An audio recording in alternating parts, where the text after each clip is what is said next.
مهدی اسدی، طاها.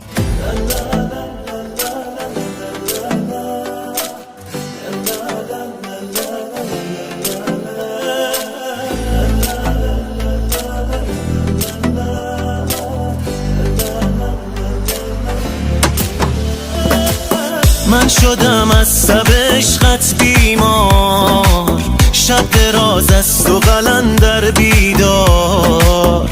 بشنو حرف دل و یارا برخیز، که کنی حال دلم را هوشیار.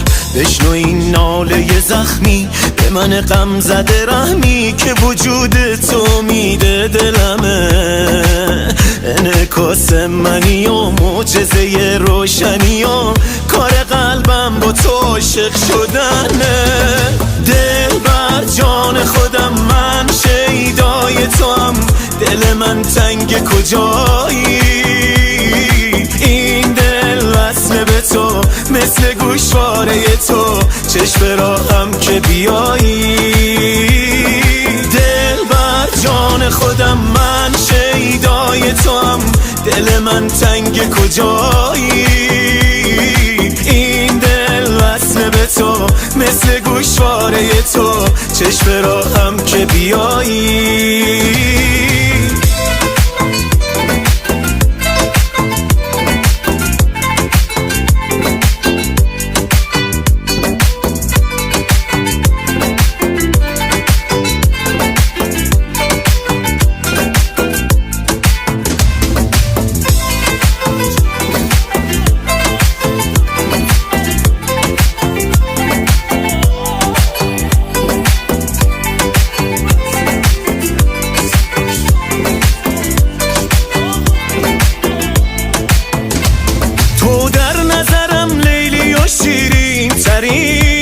هر شب سر راه تو هستم که ببینی، دل داده و آواره دیدار تو هستم. از باده عشقت چه دیوانه و مستم.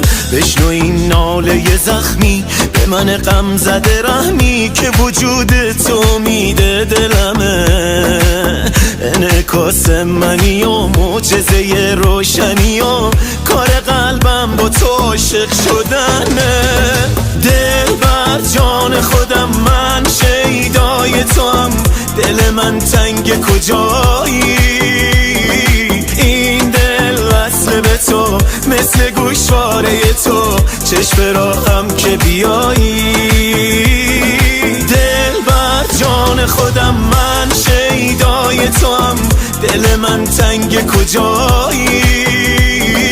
این دل وصل به تو مثل گوشواره تو، چشم راهم که بیایی.